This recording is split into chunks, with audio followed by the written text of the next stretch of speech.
Sahabat, setiap perubahan zaman melahirkan pertanyaan. Apa yang sedang terjadi dan kemana kita harus menuju? Setiap pertanyaan memerlukan gagasan, dan gagasan diberikan oleh seorang pemikir. Pemikir menyatakan gagasannya dalam tulisan. Karena itulah penggagas yang juga penulis itu tak pernah mati. Ia selalu hadir di setiap zaman. Zaman yang berubah hanyalah menampilkan peran penulis yang juga berubah. Ini pengantar yang kuat untuk kita masuk ke dalam webinar Hati Pena ke-26. Ini webinar yang diselenggarakan oleh Perkumpulan Penulis Indonesia Satu Pena ke-26. Kali ini topiknya adalah masa depan penulis dan kepenulisan di Indonesia. Yang berbicara 6 sahabat kita, 6-6-nya adalah koordinator Satu Pena daerah, 6 koordinator pulau, dan mereka membawahi koordinator di 34 provinsi. Pulau yang mereka koordinasi itu dari Aceh hingga Papua. Ada Deno Kristianti, FX Purnomo, Muhammad Tobroni, Hamri Monopo, Iwayan Sujatna, dan Anwar Putra Bayu. Peran saya di sini hanya memperkaya diskusi dan menampilkan data-data terbaru mengenai aneka problem sekaligus juga peluang yang diberikan oleh revolusi industri keempat di zaman now, di zaman sekarang.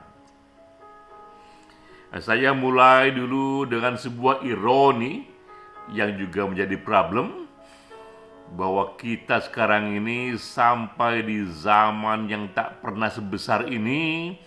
Begitu banyak informasi tersedia di internet, tak pernah terjadi dalam sejarah informasi membanjir seperti ini. Tapi akibatnya publik bisa mengakses informasi itu secara gratis, dan akibatnya lagi cenderung tak membeli buku. Karena informasi serupa dapat mereka temui secara gratis di internet, tentu mereka bertanya mengapa pula harus membeli buku, sehingga kita melihat revolusi informasi juga memberikan efek kepada dunia penulis, yaitu berkurangnya nilai ekonomi para penulis akibat tersedianya begitu banyak informasi secara gratis di internet. Ya, ini datanya bahwa memang penjualan buku terus menurun. Ini di Amerika Serikat bahkan buku turun 28,3% di tahun 2020. Menurunnya buku tak hanya terjadi di Amerika, tapi juga terjadi di berbagai belahan dunia lainnya. Tak hanya pembeli buku yang menurun, tapi juga pembaca buku juga menurun. Ini salah satu riset yang dikerjakan oleh National Endowment for the Arts di Amerika Serikat. Satu indikator yang juga ditanya di sini adalah soal pembaca sastra. Survei dilakukan kepada penduduk setempat, bapak dan ibu sekalian, saudara-saudari. Apakah tahun ini bapak dan ibu minimal membaca satu saja buku sastra? Apakah itu buku puisi, cerpen, novel, atau drama? Dan mereka menjawab, ya tahun ini kami membaca, atau ya tahun ini kami tidak membaca. Di tahun 82, Yang masih membaca sastra di Amerika Serikat itu masih 57%, masih mayoritas. Tapi tahun 2015 yang membaca sastra di Amerika Serikat menurun hanya 43%. Jika kita lihat data grafik yang asli, terlihat sekali itu tahun per tahun dari tahun 82 sampai 2015, sistematik turunnya itu terus menerus secara konsisten, sehingga sekarang pembaca sastra tinggal 43%. LSI juga, LSI di NJA tahun 2021 tempo hari bulan November juga menyelenggarakan survei yang sama kepada pembaca Indonesia, kepada populasi Indonesia. Sama pertanyaannya, Bapak Ibu sekalian, apakah tahun kemarin Bapak dan Ibu sempat membaca minimal satu buku saja? Nah, jika ini buku umum yang menyatakan mereka membaca satu buku saja, itu 24%. Tapi jika didetailkan lagi, itu buku sastra, apakah itu puisi, apakah itu novel, cerpen, drama, yang menyatakan iya, tahun lalu kami atau saya minimal membaca satu buku saja, hanya tinggal 12%. Ini bukan main datanya, bahwa tidak hanya pembeli buku yang menurun, tapi pembaca buku pun juga menurun. Nah, ini problem ketiga. Di samping pembaca dan pembeli buku menurun, pembajakan buku juga menaik. Ini data dari IKP, bahkan di tahun 2019, 11 penerbit itu rugi 116 miliar rupiah. Itulah yang dihadapi dunia penulis sekarang. Bukunya jarang sekali dibeli, tapi ketika tiba-tiba ingin jadi bestseller, di era sekarang ini mudah sekali buku itu dibajak dan dijual di internet, bahkan dengan harga yang separuh dari harga yang asli. Jadi pembajakan juga menjadi satu problem yang dihadapi oleh penulis masa kini. Hal lain juga yang menjadi problem adalah terjadinya tren berpindahnya perilaku pencari informasi, perilaku pencari hiburan dari teks ke audiovisual, dari buku ke video atau film. Ini pula yang menyumbang terhadap menurunnya orang membaca buku, karena orang mencari informasi pada video atau pada film-film.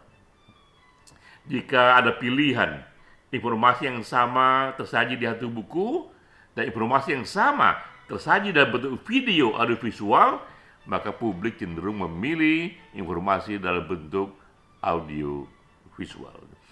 Ini adalah problem, tapi juga ini sekaligus peluang, karena berarti para pencari informasi tidak menurun, para pencari renungan tidak menurun, para pencari hiburan tidak menurun, tapi hanya berubah bentuk saja dari teks kepada audiovisual, dari buku kepada video atau film.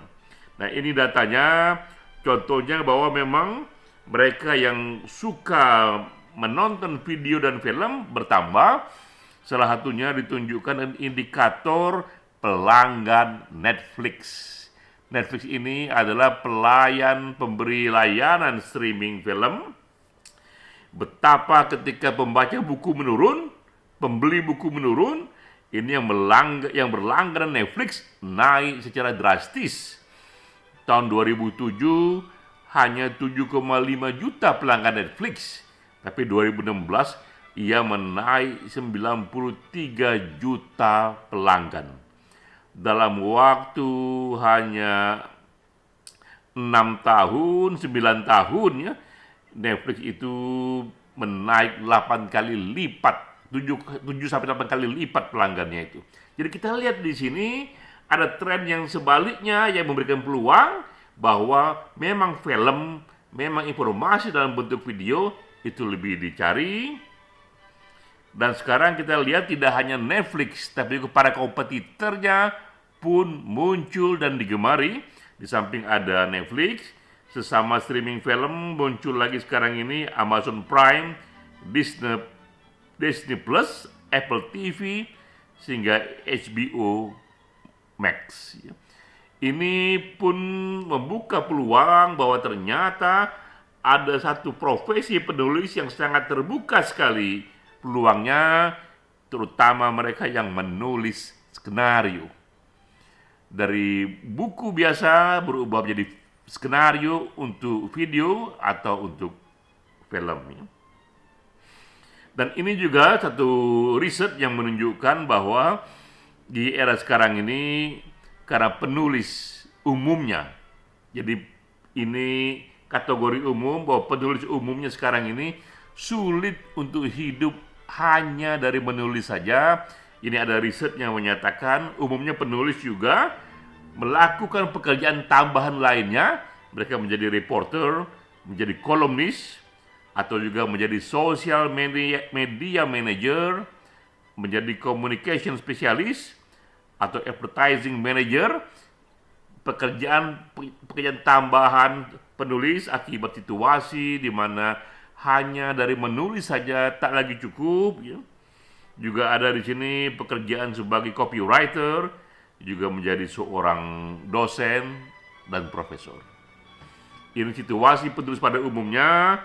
Namun jangan lupa juga, justru di era ini yang belum pernah terjadi sebelumnya, banyak pula lahir para penulis yang triliuner. Ketika seorang penulis itu berhasil, ia menjadi triliuner.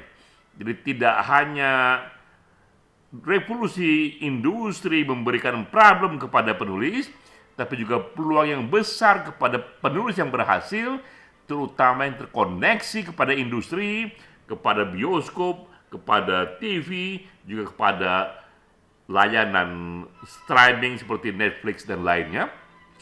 Bahkan mereka menjadi triliuner. Nah, ini nama-nama yang kita kenal ya. Ada J.K. Rowling di sini, Stephen King, ada juga John Grisham yang film-filmnya juga sudah datang ke Indonesia. Bahkan di sini J.K. Rowling salah satu penulis yang laris.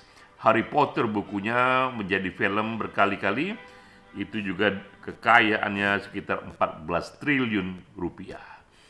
Jadi pun kita tidak patah hati melihat situasi penulis, karena ada juga contoh penulis yang berhasil. Dan inilah puncaknya, bahwa penulis yang berhasil tidak hanya ia kokoh secara ekonomi, tapi pilihan lain seperti yang saya katakan di awal tadi.